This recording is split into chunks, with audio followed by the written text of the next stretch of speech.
찾아가는 말씀 기도 시간입니다. 오늘도 하나님의 은혜가 성도님들의 가정과 일터와 삶의 자리 가운데 넘치시기를 주님의 이름으로 축복합니다. 오늘 우리에게 주시는 하나님의 말씀은 잠언 21장 2절과 3절 그리고 23절부터 26절까지 말씀입니다. 사람의 행위가 자기 보기에는 모두 정직하여도 여호와는 마음을 감찰하시느니라. 공의와 정의를 행하는 것은 제사 드리는 것보다 여호와께서 기쁘게 여기시느니라. 입과 혀를 지키는 자는 자기의 영혼을 환난에서 보전하느니라. 무례하고 교만한 자를 이름하여 망령된 자라 하나니 이는 넘치는 교만으로 행함이니라. 게으른 자의 욕망이 자기를 죽이나니 이는 자기의 손으로 일하기를 싫어함이니라. 어떤 자는 종일토록 탐하기만 하나 의인은 아끼지 아니하고 베푸느니라. 아멘. 오늘 본문이 담긴 잠언 21장 말씀은 하나님과의 관계가 어떠해야 하는지를 설명하고 그 관계에 근거해서 사람과의 관계도 구성하라고 교훈하고 있습니다. 먼저 오늘 본문 2절 말씀을 보면 사람의 행위가 자기 보기에는 모두 정직하여도 여호와는 마음을 감찰하시느니라 라고 말씀합니다. 하나님께서 중요하게 살피시고 지금도 눈을 떼지 않고 계시는 것은 사람의 마음입니다. 하나님은 사람의 마음을 감찰하고 계시고 또 알고 계시기 때문에 하나님과 관계에서 가장 힘써야 할 것은 마음의 중심입니다. 마음의 중심을 다스리지 못하고 선하지 못하며 또 동기가 바르지 못하다면 하나님과의 관계에서 처음부터 실패하고 들어가는 것입니다. 사람과의 관계에서 마음은 얼마든지 속일 수 있습니다. 그렇지 않은 척 할 수 있고 또 그런 척 할 수도 있습니다. 위장하는 기술을 발휘할 수 있습니다. 하지만 하나님 앞에서는 전혀 통하지 않습니다. 하나님은 우리 마음속까지 다 알고 계시기 때문입니다. 하나님께서 이스라엘의 두 번째 왕으로 다윗을 세우실 때 이새의 집에 찾아간 사무엘에게 이렇게 말씀하셨습니다. 사람은 외모를 보거니와 나 여호와는 중심을 보느니라. 참 위로가 되는 말씀이지요. 그러면서 동시에 두렵고 떨리는 말씀이기도 합니다. 하나님은 우리 중심, 그 마음이 바르지 못한 것까지도 이미 알고 계시기 때문입니다. 그러므로 하나님 앞에서 속일 수 있는 사람은 아무도 없습니다. 하나님과 관계의 시작은 내 마음 중심이 되어야 한다는 그 사실을 기억하시고 마음을 정결하게 하여 하나님 앞에 나아오시기를 바랍니다. 계속해서 하나님께서 기뻐하시는 자가 어떤 사람인지 3절에서 이렇게 말씀합니다. 공의와 정의를 행하는 것은 제사 드리는 것보다 여호와께서 기쁘게 여기시느니라. 하나님은 공의와 정의를 행하는 것을 기뻐하십니다. 하나님께서 제사를 원하지 않으신다는 뜻이 아니라 하나님께 예배드리는 것은 기본이며 그 바탕 위에 공의와 정의를 행해야 한다는 뜻입니다. 그런데 공의와 정의를 행하는 데에도 기준이 있습니다. 내가 원하는 대로 행하는 것이 아닙니다. 하나님의 기준이 어떠한가를 살펴야 합니다. 하나님께서 가지고 계신 공의와 정의의 기준은 무엇입니까? 바로 하나님의 말씀 성경입니다.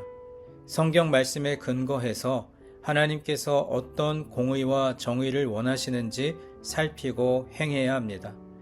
그렇게 하면 하나님과의 관계가 흔들림 없이 아주 문제없이 세워질 것입니다. 계속해서 23절은 말씀합니다. 입과 혀를 지키는 자는 자기의 영혼을 환난에서 보전하느니라. 인간 관계에서 말처럼 중요한 것이 없습니다. 상대방의 허물을 보고 문제를 알았다고 하면 이것은 우리가 소화해야 할 문제입니다. 이 문제를 가지고 소문을 만들어내고 또 문제를 삼아서 여러 사람이 모인 곳에서 그 허물과 흉을 나누기 시작한다면 결국 그 일은 자신의 영혼을 망치는 일이 될 것이라고 경고하고 있습니다. 이것은 인간관계에서 우리의 입술을 지키는 것이 얼마나 중요한지를 깨닫고 돌아보게 하는 말씀입니다. 그리고 26절 말씀입니다. 어떤 자는 종일토록 탐하기만 하나 의인은 아끼지 아니하고 베푸느니라.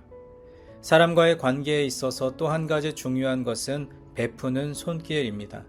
나만 가지려고 탐하고 다투는 것은 인간 관계에 전혀 도움이 되지 않습니다. 두 개를 가졌으면 하나를 나누고 하나를 가졌더라도 반을 쪼개어 나누는 것이 중요합니다. 우리가 함께 공동체를 이루고 살아가는데 탐하기만 해서는 관계가 좋을 수 없습니다. 주변에 있는 여러 사람에게 재능과 시간, 사랑, 또 따뜻한 말 한마디라도 나누며 살아갈 수 있기를 소망합니다. 하나님과의 관계에서나 또 사람과의 관계에서 오늘 주신 이 말씀을 마음에 깊이 새기고 살아간다면 위로는 하나님과 또 아래로는 사람들과 아무 문제 없는 아름다운 관계를 맺어갈 수 있을 것입니다. 이 관계의 기초에서 오늘 하루도 복된 삶을 살아가는 우리 모두가 되기를 주님의 이름으로 간절히 축원합니다. 이제 오늘 주신 말씀을 붙들고 기도하겠습니다. 관계 안에 계신 하나님, 하나님의 뜻을 따라 말씀으로 하나님과 관계를 맺고 행동으로 사람들과 좋은 관계를 맺도록 인도하여 주옵소서. 하나님 앞에서 마음과 생각을 지키며 공의와 정의를 행하고 입술을 지키며 베풀고 나누는 인생을 살게 하옵소서. 우리 각자에게 주신 말씀을 붙들고 함께 기도하겠습니다.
두 번째로 교회를 위해서 기도하겠습니다.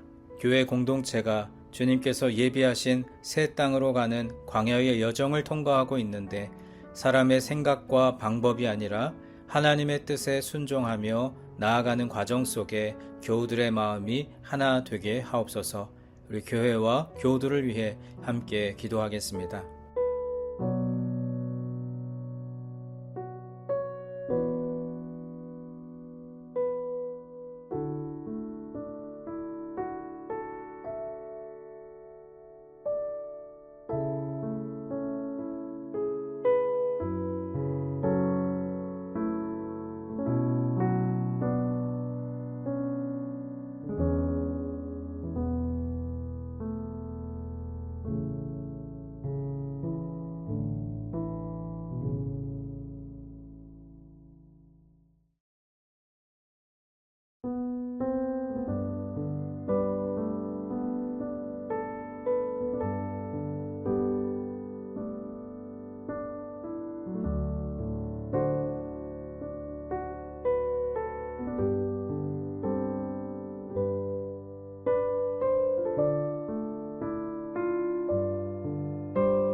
마지막 세 번째로 세상을 향하여 기도할 때 가정과 일터를 위해서 기도하겠습니다. 하나님께서 허락하신 가장 작은 교회인 가정이 말씀의 반석 위에 잘 세워지게 하옵소서. 가정에서 하나님의 사랑과 은혜로 충만해져서 각자의 일터와 학업의 자리로 나아가 하나님의 자녀답게 선한 영향력을 끼치는 하루가 되게 하옵소서. 또 여러분 각자가 가지고 계신 기도의 제목 우리 주님 앞에 아뢰며 삶의 자리로 나아가겠습니다. 기도하겠습니다.